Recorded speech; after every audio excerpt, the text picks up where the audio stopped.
So a while ago I had done like a quick reminder introductory video about Artifact, and I'd said that as news came out I was planning on covering it. And last week, March 8th specifically, a bunch of game journalists, so like Game Informer, PC Mag, etc., were invited to Valve, and they got to see Artifact, and they were allowed to release details, and we got kind of a flood of news. Kind of late doing this video in terms of like initial reaction reporting, but the truth is that there was so much information that was delivered to the journalists on that day that I'm still digesting it, and we're talking like days later. So the game has been seen.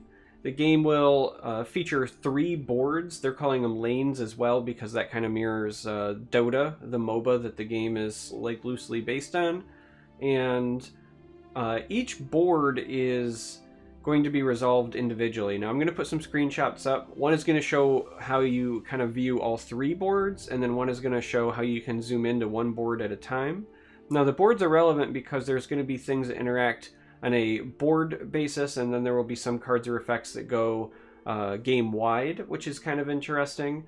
The boards are also relevant because the way that you win the game, according to the presentation, is that you kill 2 out of the 3 towers. So each person starts with a tower in each lane, and if you kill 1 tower, it gets replaced with what's called an ancient.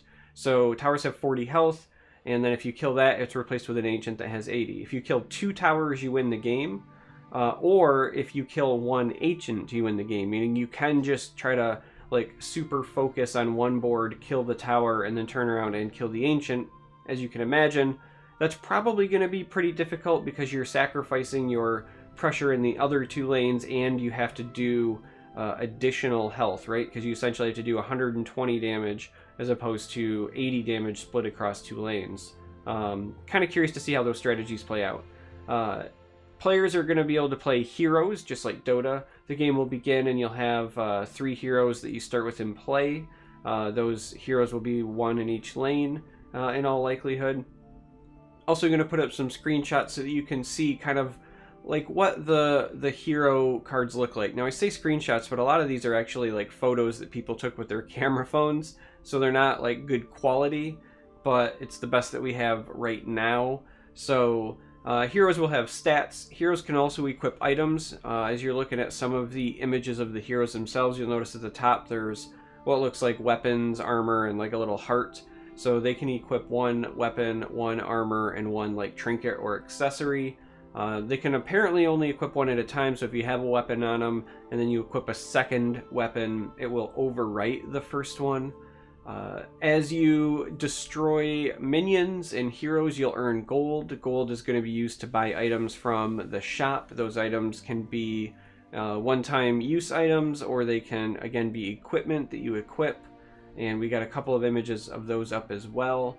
Other big parts of the news. Things that we were speculating on have been confirmed. This will absolutely use the Steam Marketplace. This game is not free to play. It will be pay to play, meaning you have to likely purchase some sort of starter deck or starter package, and then you'll also have to purchase packs. That has apparently rattled a lot of longtime Dota fans because that game is truly free to play. You always have access to all of the heroes and you only buy cosmetics, but as a longtime card game player, it doesn't really bother me at all. In fact, I'm kind of excited that it's pay to play because to me that says that the people who play the game will be invested in the game and invested in the community, and that's not just figuratively but literally. You have to invest in the game. So I don't know, there's some appeal to me there. We'll have to see, you know, like all things. If it's crazy expensive, it's going to drive a lot of people away. I'm sure Valve is aware of that. They want it to be accessible, and they also want you to be on the marketplace trading because they take a cut whenever you list things on the Steam Marketplace, right? So they've got some skin in the game, and they want this to be something that has high transaction volumes and high amounts of accessibility. But they also need money to pour in, so because as Gabe was saying in one of the leaked interviews that you can find on YouTube and in other things, when you give stuff away for free, then it devalues that over time, right? Like you'll have a market saturation. So They want the things to have value so that people will then trade for it, but they also know that they need people to actively be looking for it and not feel like price locked out. So it's a fine line. I'm sure they'll figure it out. I'm sure they've got an amazing business model. I'm not really worried about the whole like pay to play thing nearly as much as everyone else is. The other big news, and it's really exciting for me as somebody who's played a lot of Magic and a lot of board games, Richard Garfield is not just like on the development team, but he was kind of like the lead developer for this project. This is really interesting because according to one interview, Richard Garfield did Magic in the 90s, and then the internet came and he saw how Magic was trying to transition to the internet and digital format, and it was struggling to do so, and he thought, okay, well, what does a digital card game look like? And he started thinking about ways to tackle that and handle some of the problems that Magic was running into, and when he thought he had something, he then approached Valve and has been working with them since to make something work. But the entire idea of Richard Garfield coming up with a concept first and then approaching Valve and not the other way around, to me says a lot about the potential gameplay quality. I'm looking forward to trying this out as a result. Doesn't mean it'll be amazing, but that's certainly a strong indicator of something pretty cool coming our way. So yeah, lots of info pouring in. There's no way I'm going to be able to cover it all in this one video. I kind of wanted to show some of the screenshots, let people know news is now coming out. As we get more exciting tidbits, I plan on covering a little bit more. Oh, another thing that will probably perk people's interest up, there will be a $1 million tournament at the beginning, so sometime in Q1 of 2019. That being said, there's a strong likelihood that that ends up being some sort of invitational, and that it won't be open to the public. It'll likely be like the first TI for Dota was, which was an invitational. So while you won't be able to just like, hey, I'm going to enter a tournament and try to win $1 million,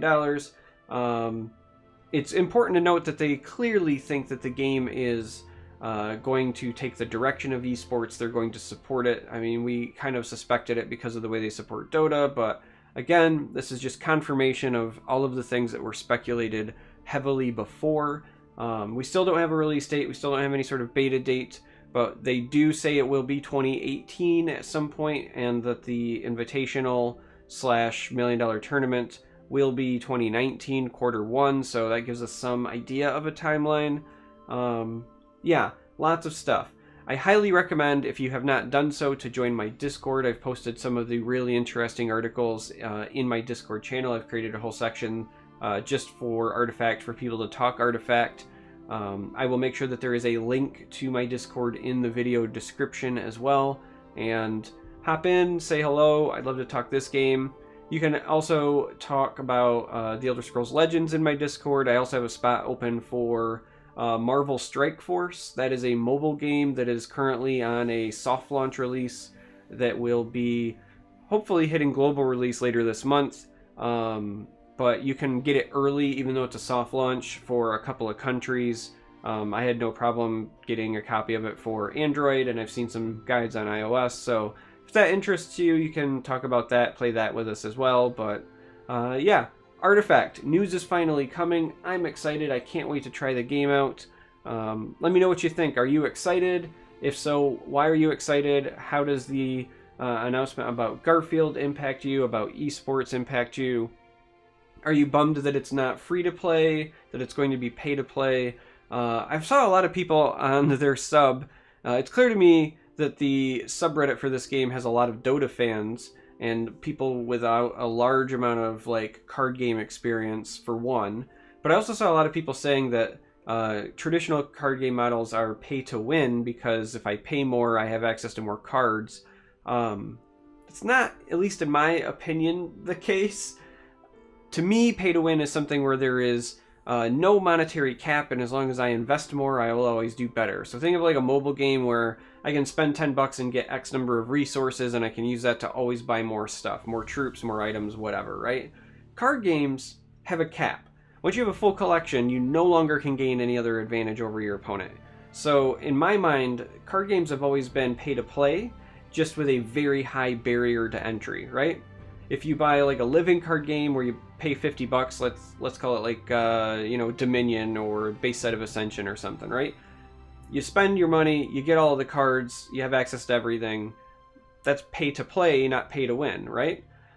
Trading card games are the same way. It's just you have to typically pay more, but it doesn't invalidate that there is still a full collection of cards, and once you have it, even if it costs more, you are now on an even playing field with everyone else. So it's only pay to play if you choose to only purchase some of the collection, right? It's like having a board game where you could pay for like all of the pieces, or if you want, you could spend less and just play with a little, you know, smaller portion of it. Yeah, it's just, I don't know. I've never really viewed card games as true pay to win, just because there is a cap, there is a plateau, right? It just means that they have a high barrier of entry, but yeah, anyway. Let me know how you feel about, like I said, the pay to play, or if this is your viewpoint, pay to win aspect of it as well. Like I said, I'm not turned off by it at all. Yeah, thanks for watching, and I look forward to talking more Artifact as we know more.